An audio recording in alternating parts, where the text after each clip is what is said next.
Long Game is currently out in theaters. Why don't you tell us what the movie's about? You saw it long before I did. Yeah, we're doing a spoiler discussion. No, not yet. Not yet. Okay. Okay. Well, as far as the Long Game, as far as the trailer and what they tell you it's about, it's based on a true story set in the 1950s, 1955 to I believe 1957.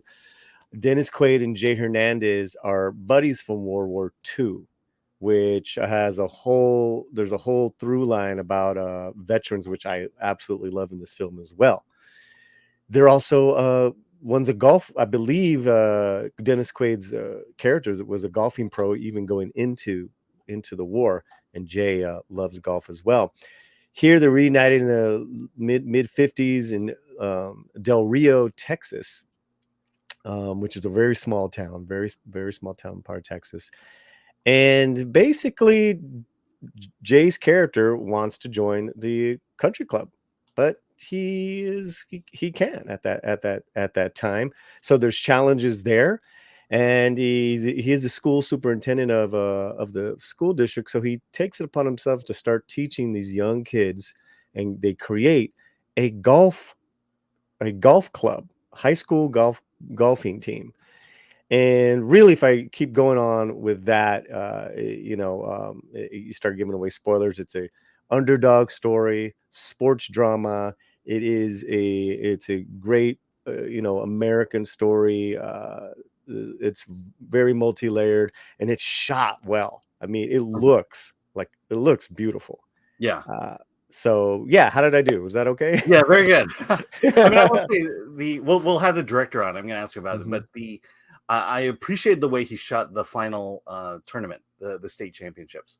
Yes. But the story follows not only Jay Hernandez's character, PJ or PB, I think it is, and Dennis Quaid's character, but also 5 Mexican American cabbies who are the high school students who are part of the team.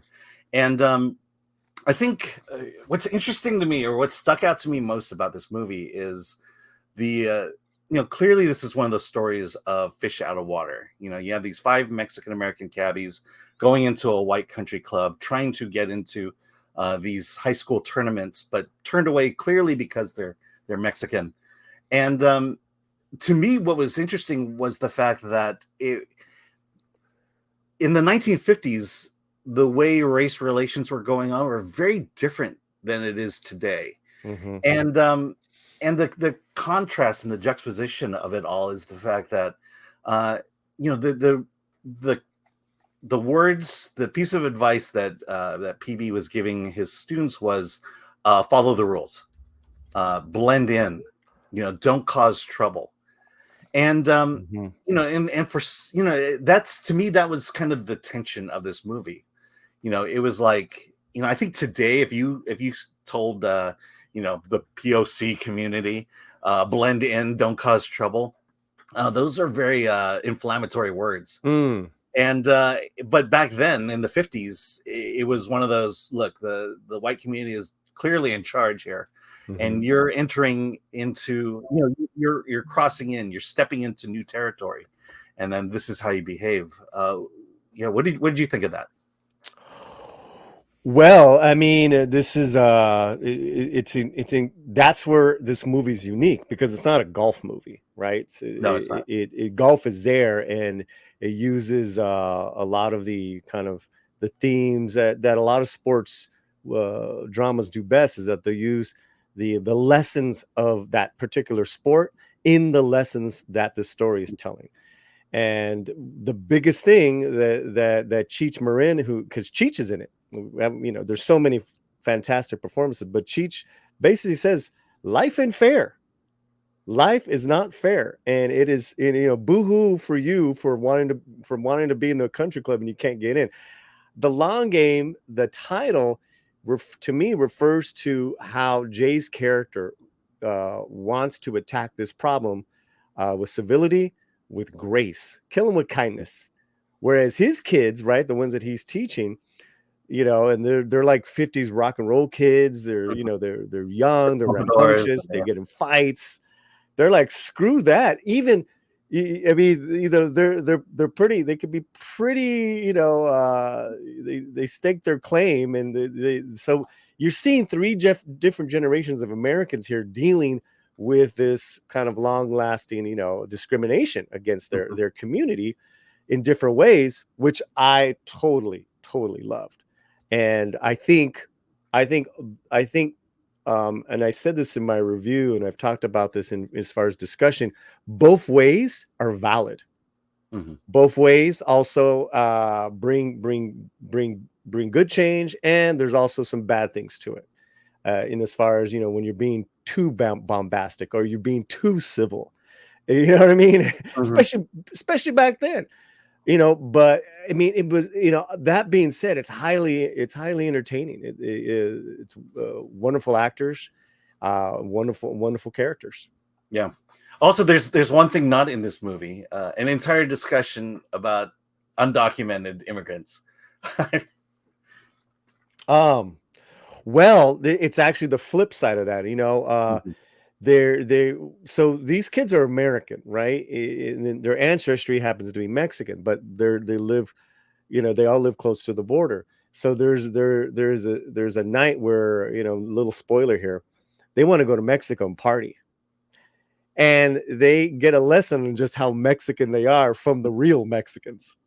So that's a real thing too, which I'm really glad Julio threw that in there. And I don't think it gets lost on a non-Latino audience. This movie is told for everybody, and everyone can be very entertained from this. In that, in trying to fit in, it's like, where do you fit in? I don't fit in with my dad and what my dad wants. And because remember, one of the kids' dads is like, you just work. Don't be doing that golfing stuff. Mm-hmm. I don't fit in. I can't get in here. I don't even fit in with the guy with this country that as far as Mexico, that I'm supposed to have affinity to. Yeah. I think it's great. Yeah, I mean that was the other thing that stuck out was not only did the teacher PB, but several of the students were like, they were basically saying America is their country. This is their country. For a lot of them, the future for them was to go into the military and fight for this country.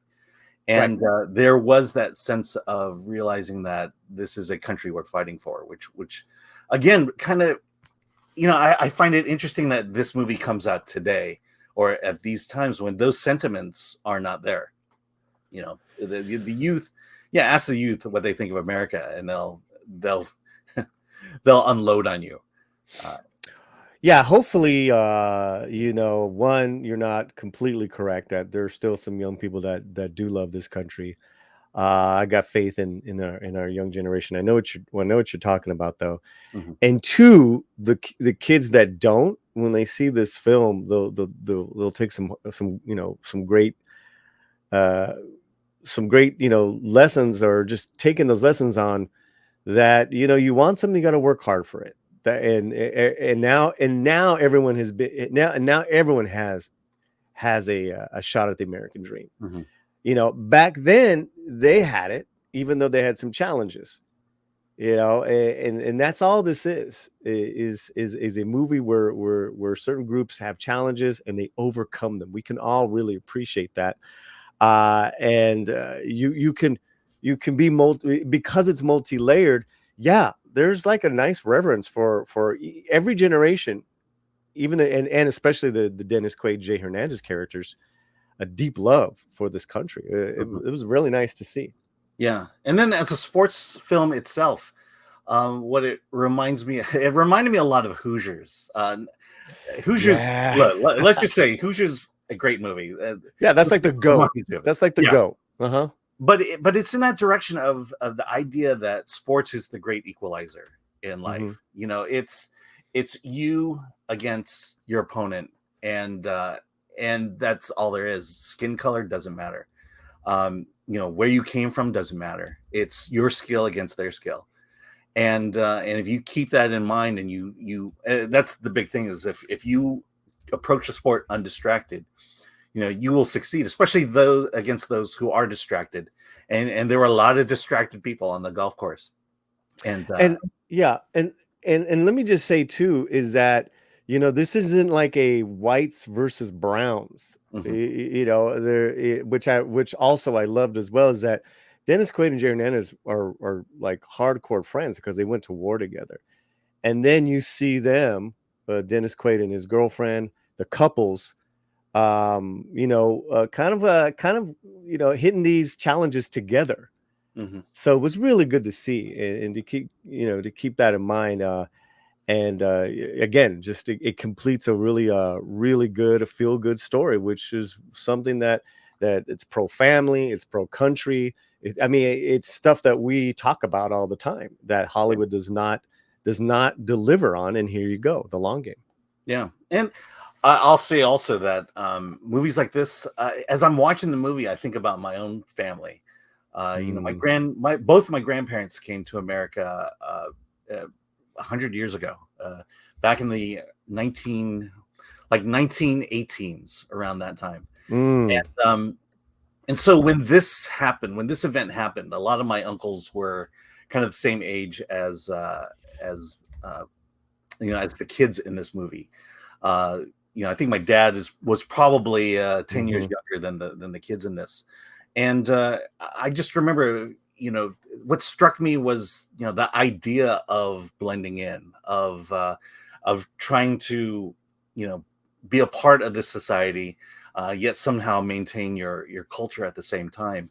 And to me, a lot of this was about just the opportunity at these times. It was the opportunity to step into the room with the rest of America, with the white folk, so to speak. And this is one of those times where, it was an all-white sport in Texas at this time. And this group of Mexican Americans had the opportunity to step through the door into the room with everyone else. And how rocky that was, but how ultimately, look, it goes against the woke, but we've made great progress since 1955, where we're not even thinking about, getting these, facing these challenges. Now it's just focus on golf, focus on basketball, focus on baseball, and all that stuff. Let's see. Yeah. When on my channel, whenever I get movies like this, and we review them, I'm always a little extra critical on Latino films, right? That represent me, because that's great, but they have to represent everyone that you want everyone's dollars. You got to entertain everyone, and it's great. You can enlighten at the same time as you entertain. This movie does that, and that's I I think that's often missed nowadays because everything's so divisive left and right. It's like, take all that garbage out. I just want to watch a wonderful film, and we got it with this one. So even something that's thought provoking as a Civil War, uh, it's like, look at the message. See what we can get out of it, and if you don't like it, then hey, I hear you as well. I hear you as well. I think I just want to say also too, with what you said. Yeah. My grandfather and his brother served in World War II. And my great uncle, his brother, he was a war hero in the Battle of Manila. I never met, before and after, I've never met more patriotic men than my uncles, my grandfathers. So I thought of them when I saw this. Mm-hmm. I thought of them and how they, you come back after the war and you got to deal with garbage, as far as, not being able to eat somewhere. I don't know how they dealt with it with grace and fortitude. And there's just good life lessons, is that life is just not fair. Right. So what do? You keep moving on. Someone shuts the door, you open up another one. Let's just say this as well. Someone shuts the door of your country club, of a golf course, you actually go and create one. We missed that. The kids in the movie, they actually created their own golf course. Yeah. Yeah, no, that's a great scene. That was a great scene, because Dennis Quaid did not want to coach them until he saw that they had actually built and crafted their own golf course. I mean, that was a great scene. Yeah. I mean, I will say, but I have two uncles who served in World War II, and World War II was pivotal, especially for the Chinese, because especially in California, there were the California Constitution forbade Chinese from owning land in California, and it was like that for a very long time, up until World War II, when we fought for this country, and it's then that and it also helped that we were fighting against the Japanese. But it was then that those laws were overturned and repealed. So that's that's my family history here. Paulie, what's your final judgment on The Long Game? Yeah, I absolutely loved it. Must see. Great true story. Go check it out. It's definitely family. And also to the you see the female that you see in this poster is Gina Lee Ortiz. You might have recognized her in Station 19. She plays Jay's wife. She's incredible in this film. And what's her big thing? She wants to have a baby. When do you see that in films anymore? A woman who's married that wants to have children. I mean, she was great. She was fantastic in this and looking good. Looking good. Playing that golf, man. I was like, oh, all right. Yeah, and I enjoyed it I enjoyed it a lot as well. I saw it last night because I knew we were going to talk about it, and we're going to have the director Julio Quintana joining us at the 2:15 point. And so we could talk a little bit more about this. But the biggest thing for me is how the hell did this get in theaters? This is not a traditional distribution process. It's in the AMCs that I saw. I believe it's in a few Regals. This is getting some screens, and I'm pretty excited. Again, go out. It's a great movie, family movie, sports movie, and it's an indie film. And so go out and support indie films, because we need to take some screens away from the big Hollywood studio. Yeah, I think it's in about 1,030 screens this opening weekend, and it had a per screen average the same as Monkey Man, and Monkey Man had the bigger budgets. It had over 3,000 theaters. This was a big score for independent studios and productions that are getting distribution, like Angel Studios, like this film. I think it's a big success for independent films. Yeah, I'm excited also to talk to Julio about Dennis Quaid. He's making some interesting choices. He was all over CinemaCon as Ronald Reagan on posters. That's right. I want to see that. Well, this is his second film that he's done with Dennis Quaid, right? Yeah. Julio's done another film called Blue Miracle with Dennis Quaid, and it's like, hey, Dennis Quaid saves the world in Julio's movies. Yeah. Oh yeah, you do that, and or let me see. Oh my god. Yeah, it's so stupid. Party time. All right.